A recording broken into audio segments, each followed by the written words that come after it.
मेरे पापा के ढांस दोस्त बेटी, वो हमारे घर कुछ दिन रहने आई थी।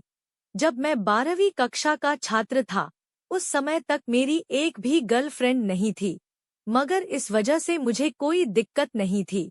मेरी जिंदगी बड़े आराम से सामान्य चल रही थी। फिर एक दिन हमारे घर पापा के बचपन के दोस्त आए। वो अपनी बीवी और अपनी बड़ी बेटी को साथ लाए थे। काफी देर तक वो लोग पापा के रूम में पापा और मम्मी से बात करते रहे। मैं अपने रूम में बैठा फोन पर लगा रहा। मुझे पता ही नहीं था कि उनके साथ उनकी बेटी भी आई है।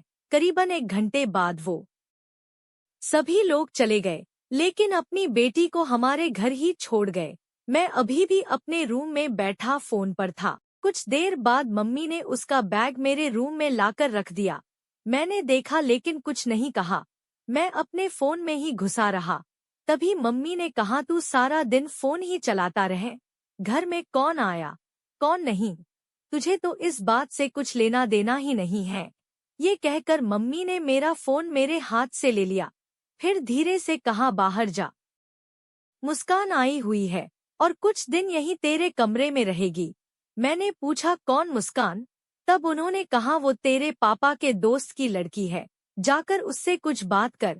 मैं उठा और अपनी टी शर्ट पहनकर बाहर आ गया। वो बाहर ही चेयर पर बैठी थी। मुस्कान दिखने में बहुत खूबसूरत थी। मैं तो उसे देखते ही उसका दीवाना हो गया। मैं उसके सामने ही खड़ा था और उसे ही देख रहा था। वो भी मुझे ही देख रही थी। मैं एकदम हैरान था कि ये हमारे घर पर रहेगी। लेकिन तभी मेरे 2 दोस्त आ गए और मुझे ना चाहते हुए भी उनके साथ जाना पड़ा।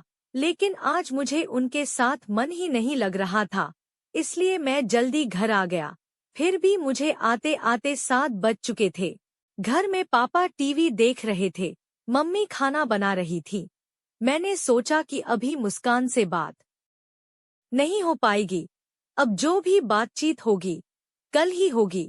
पापा अपने रूम में टीवी देख रहे थे। मुझे लगा कि मुस्कान भी उधर ही टीवी देख रही होगी, इसलिए मैंने अपने रूम में जाते हुए अपनी टी शर्ट को उतार दिया। रूम में अंदर जाते ही मुझे मुस्कान दिखी। वो मेरे रूम में मेरे बेड पर बैठकर कोई किताब पढ़ रही थी। उसे देखते ही मैं खुश हो गया। मैंने टी शर्ट अभी भी अपने हाथ में ली हुई थी। मैं तुरंत कमरे से निकल गया और बाहर जाकर टी शर्ट को पहन लिया। कुछ पल रुककर गहरी सांस ली, फिर किसी तरह हिम्मत करके कमरे में अंदर आ गया। इस बार मैं सीधा बेड पर बैठ गया और चुप था। कुछ नहीं बोल रहा था, वो भी कुछ नहीं बोल रही थी। ऐसे ही कुछ देर बीत गई। तब मैंने ही हिम्मत करके बोला, आप कौन सी क्लास में हो? उसने धीरे से कहा, मैं 12वीं में हूँ। तभी मम्मी ने आवाज दे दी। वो खाना खाने के लिए बुला रही थी।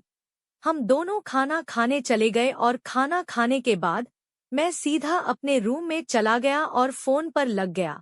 मुझे लग रहा था कि उससे अब कल ही बात हो सकेगी। कुछ देर बाद मम्मी आई और उन्होंने कहा कि मुस्कान आज यहीं इसी रूम में सोएगी। मैं तो खुशी से पागल हो गया।